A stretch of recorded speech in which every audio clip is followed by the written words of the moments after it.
Hi students and parents, this is Anubhuti. And this is Neha. सो नेहा, अभी हमने vacant and spot rounds के ऊपर एक वीडियो बनाया था क्लैट का, जिसपे बहुत सारी क्वेरीज आ रही हैं, बहुत बेसिक नेचर की क्वेरीज हैं, Yes. बहुत ट्रिवियल से ऐसे कुछ पॉइंट्स हैं जिस पर बहुत कन्फ्यूजन है। मुझे लगा कि हमें एक और FAQ वीडियो बनाना चाहिए। हाँ, जो कि मेरे को लगता है कि कमेंट सेक्शन को देख के बच्चे भी समझ पाएंगे हाँ कि जी, कितना ज़्यादा कन्फ्यूजन है बच्चों को। एंड फॉर दैट रीज़न हम आज एक और वीडियो आपके लिए लेकर आए हैं फॉर क्लैट, जिसमें बहुत बेसिक हम आपको अंडरस्टैंडिंग दे पाएंगे। एंड सेम ही क्वेश्चन है, बार बार रिपीट होके आ रहा है डिफरेंट फॉर्म्स में, तो हमें लगा एक अलग वीडियो में हम सारे क्वेश्चंस को एक बार कोलेट करके जो है वो ले लेते हैं। So let's start the video. So Neha, finally then अगर हमारा अब रैंक आ चुका है, हमें पता चल चुका है, अब हमारा फर्स्ट स्टेप क्या होना चाहिए? देखो, फर्स्ट स्टेप तो अगेन ये नहीं सोचना रिजल्ट आ गया तो we are eligible for NLUs। First step is to register yourself for the counseling rounds, which is again on CLAT portal. Then you have to pay the registration amount. Right. And फिर आपको अपनी एक preference list बनानी है, obviously on the basis of your rank that you have got. Right. And last step is you have to wait जब तक हमारा round start होते हैं। तो ये बिल्कुल गलतफहमी मत रखना कि रिजल्ट आ गया है, we are eligible for NLUs। जब तक आप रजिस्टर नहीं करोगे काउंसलिंग के लिए, कोई भी आपको एंटरटेन नहीं करेगा। राइट। सो फर्स्ट स्टेप यही है कि फिर आप काउंसलिंग प्रोसेस के लिए रजिस्टर करो। एग्जैक्टली। अच्छा, आज मेरे को सुबह एक मैसेज, दो बच्चों के बल्कि मैसेज आए हुए थे कि मैम हमारे डैशबोर्ड पे दिखा रहा है that you are not invited for the counselling, can it be change? क्या वो बच्चे नहीं बैठ सकता क्या काउंसलिंग? राइट। ये मुझे भी आई थिंक यूट्यूब पे भी बहुत सारे कमेंट्स थे। ऐसा नहीं है कि एक बार ही आपको आ गया नॉट इनवाइटेड तो मतलब अब आपका चांस ही नहीं है। ये स्टेटस चेंज होता रहता है जैसे जैसे आपके राउंड्स की प्रोग्रेशन होती है। एक तो सिर्फ ऑल इंडिया रैंक के बेसिस पे नहीं होता, बहुत सारी कंसिडरेशंस होती हैं। और सपोज करो अभी इस राउंड के लिए अभी आपको नहीं आई फिलहाल, तो जैसे जैसे अब राउंड्स आगे बढ़ेंगे, कुछ लोग विड्रॉ करेंगे, कुछ लोग एग्जिट करेंगे, कुछ लोग जैसे जैसे अपडेट होता है वैकेंसीज क्रिएट होती हैं, हो सकता है फर्दर राउंड्स में आपको बाद में ये स्टेटस चेंज हो जाए। Okay. तो आपको क्या करना है, जो लोग अपडेटेड रहना है। हाँ जी, आपको डैशबोर्ड ट्रैक करना है अपना। जैसे जैसे जैसे जैसे सीट्स की राउंड्स प्रोग्रेशन होती है, आपको एक बार ही देखते रहना है कि कैसे कैसे स्टेटस आपका चेंज हो रहा है। मैं ये नहीं कहती कि गारंटी है कि 100% चेंज हो जाएगा, बट चांसेस है। तो हाँ, तो आपको अपना सिर्फ इतना है कि अपने पोर्टल पे आपको अपडेटेड रहना है, आपको ट्रैक करते रहना है कि हमारा स्टेटस चेंज हुआ नहीं हुआ। राइट। और इसका मतलब ये भी नहीं है कि आप काउंसलिंग के लिए रजिस्टर नहीं करोगे। अगर आपको लगता है आपके चांसेस बनते हैं तो आप ज़रूर रजिस्टर करो और फिर ट्रैक करते रहो अपना जो प्रोग्रेस है। तो इसका ये बिल्कुल मतलब नहीं है कि अब मेरा क्लैट ख़राब हो गया और अब मेरे को बिल्कुल चांस नहीं मिलेगा। तो ये मैं क्लैरिफाई कर दूं कि उन बच्चों के लिए भी चांस है, ये चेंज होता है। यस। सो अब एक क्वेश्चन आता है कि क्लैट काउंसलिंग कंपलसरी है क्या इसके बगैर में, और स्पेशली स्पॉट राउंड्स को लेकर के और वेकेंट राउंड्स को लेकर के? देखो, मैं और अनु आप भी मेरे को लगता है कि यही सजेस्ट करोगे कि अगर आपकी रैंक है, चाहे कम है या ज़्यादा है या मिड में है, हमारा सजेशन तो ये है you should register yourself for counselling. Right. Safe अगर आपको प्ले करना है। राइट। सो बेसिक डिफरेंस ये है कि सेंट्रली जब कंसोर्टियम कुछ भी कराता है अपने लेवल पे, तो उसके लिए फ्रेश रजिस्ट्रेशंस नहीं होती हैं अनलेस कोई नोटिस आए या फिर अलग से मेंशन्ड हो। राइट। इंडिविजुअल स्पॉट राउंड्स अगर कोई कराते हैं, इंडिविजुअल NLUs या फिर कोई वेकेंट राउंड्स कराते हैं, तो उसमें फ्रेश रजिस्ट्रेशन ज़्यादातर के होती है।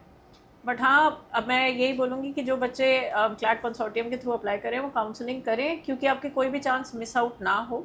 अनलेस स्पेसिफाइड नोटिस पे तो फिर वो अलग चीज़ हो जाती है, बट फ्रेश रजिस्ट्रेशन नहीं होती है कंसोर्टियम के लिए। सो आप रजिस्टर करके ही चलो, सो दैट आपकी कोई भी अपॉर्चुनिटी मिस ना हो। यस। ठीक है, अब फ़ी की बात कर लेते हैं। फ़ी कितनी होती है और रिफंडेबल है कि नहीं? देखो, क्लैट काउंसलिंग की अगर हम जनरल कैटेगरी की बात करें या OBC कैटेगरी की बात करें, then it is around 30,000 and for SC SC and PWD it is around 20,000। अब इसमें refundable it is yes possible, partially है अनलेस आपकी जो डेडलाइन है, कंसोर्टियम ने जो डेडलाइन दी हुई है और आपने उससे पहले एग्जिट किया है, then it is partially refundable. Right. अब बच्चों का ये भी क्वेश्चन होता है कि is it the separate amount that we are gonna pay for the फी।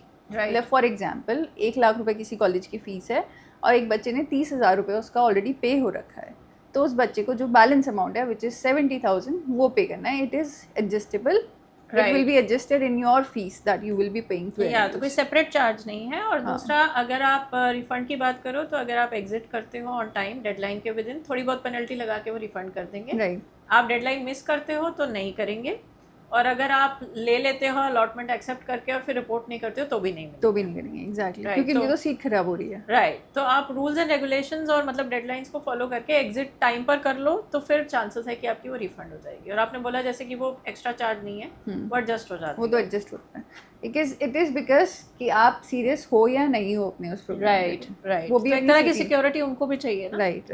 अच्छा एक और जो बच्चों का बहुत ही वैसे तो बेसिक क्वेश्चन है बट हाँ उनको बेसिक नहीं भी लग रहा होगा स्टिल हम इसीलिए हम उसको कंसिडर कर रहे हैं कि ऑल इंडिया रैंक और हमारी कैटेगरी रैंक में what is the basic difference. Right so all India rank तो ये हो गया कि आपने जितने भी बच्चों ने क्लैट दिया है उनके बीच में आप कहाँ स्टैंड करते हो, Right. जितनी भी टोटल जनता है ना।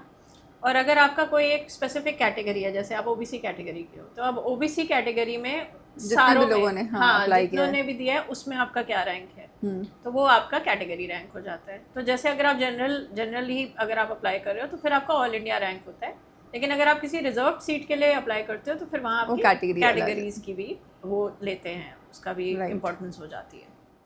कई बच्चों ने हमें चैनल पे हमारे कमेंट भी डाला हुआ है, कितने सारे बच्चों ने डाला हुआ है बल्कि कि आप मैम हमें ये बताएं कि हम अपने प्रेफरेंस एनएलयू का प्रेफरेंस कैसे बनाएं, कैसे लिस्ट को प्रिपेयर करें अपनी, किसको टॉप पे रखें, किसको मतलब बॉटम पे रखें या हमारी रैंक के हिसाब से हमें मिलेगा, क्या है इसकी इतनी इंपॉर्टेंस। नहीं ये बहुत इंपॉर्टेंट चीज़ है, इनफैक्ट आपकी रैंक से भी ज़्यादा इंपॉर्टेंट है बिकॉज जैसे आप अपनी प्रेफरेंसेस जिस ऑर्डर में लगाते हो ना वो भी मैटर करता है। मतलब आप जिस ऑर्डर में उसको लगाओगे उसी ऑर्डर में फिर कंसोर्टियम उसको कंसिडर करता है जब आपकी अलॉटमेंट होती है। इसका एक एग्जांपल से भी समझ लेते हैं। Let's suppose there is NLU Y and NLU X, right, और जो x है it is better than y, but आपने अगर अपनी प्रेफरेंस y को दी है तो आपको y ही मिलेगा, आपको x नहीं मिलेगा। y से पहले x से पहले y कंसिडर होगा, राइट वो कंसिडर आपका y ही होगा क्योंकि आपने अपनी प्रेफरेंस लिस्ट वही उस तरह से बनाई है। नहीं इसमें बहुत इंपॉर्टेंट है कि बच्चे जो है ना बैठ करके प्रॉपर अरेंज करें, थोड़ा जो एम्बिशियस है रियलिस्टिक है उसका थोड़ा सा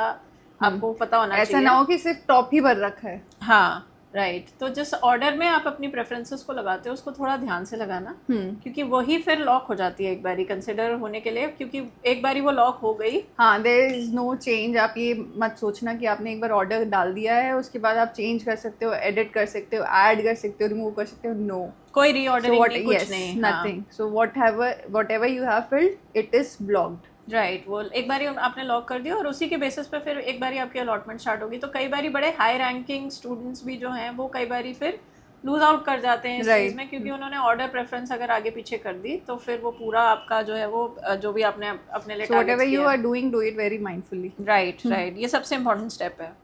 3 बड़े इंपॉर्टेंट वर्ड्स हैं, फ्रीज, फ्लोट एंड एग्जिट। तो बच्चों को इसकी अंडरस्टैंडिंग भी हम एक बार दे देते हैं। राइट नहीं देखो, अगर आप काउंसलिंग प्रोसेस में हो, अगर आप फ्रीज करते हो से फॉर एग्जांपल, मतलब आपको एक सीट अलॉट हुई, आपने उसको फ्रीज कर दिया, मतलब कि आपने एक्सेप्ट कर लिया कि अब ये सीट, यू आर सैटिस्फाइड। हाँ तो मतलब अब ये आपने फाइनल कर दी एक तरह से सीट, है ना। तो इसका मतलब आपका काउंसलिंग का प्रोसेस अब यहाँ पर एंड हो गया है, इट्स क्लोज। अब इसके आगे आप राउंड्स में पार्टिसिपेट नहीं करोगे।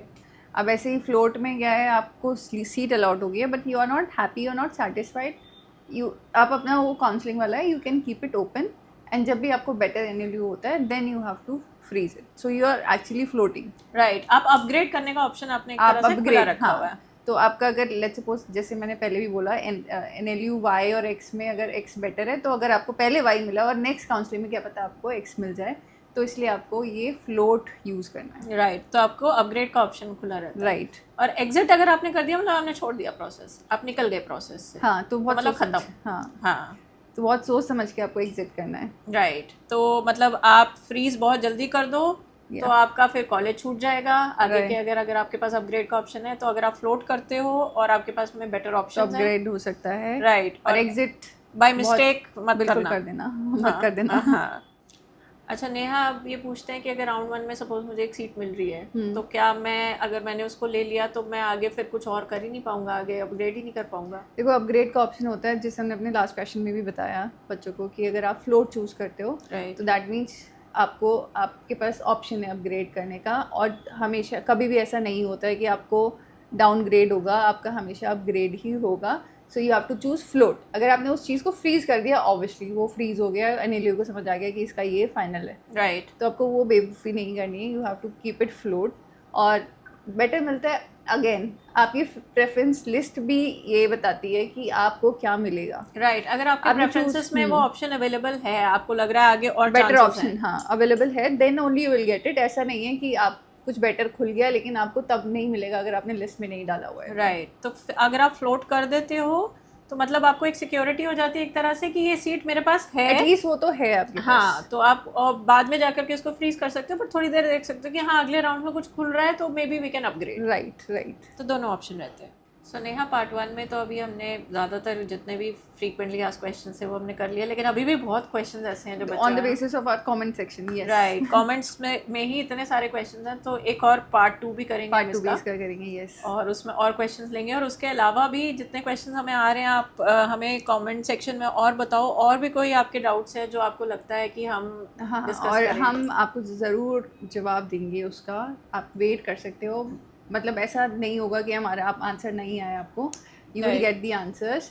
कुछ भी आपको ऐसा लगता है कि मैम हमें यहाँ इशू आ रहा है, ये प्रॉब्लम है, we are happy to help you. Right, you can reach out to us directly. आप कमेंट सेक्शन में डालते हो कुछ और ऐसे टॉपिक्स हैं क्लैट से रिलेटेड ही, या कुछ और टॉपिक्स एजुकेशन से रिलेटेड जिस पे आप चाहते हो कि हम वीडियोस बनाएं, तो आप हमें बताओ और हम ज़रूर उसको एड्रेस करेंगे। We respond to all the comments. Thank you so for much. Watching.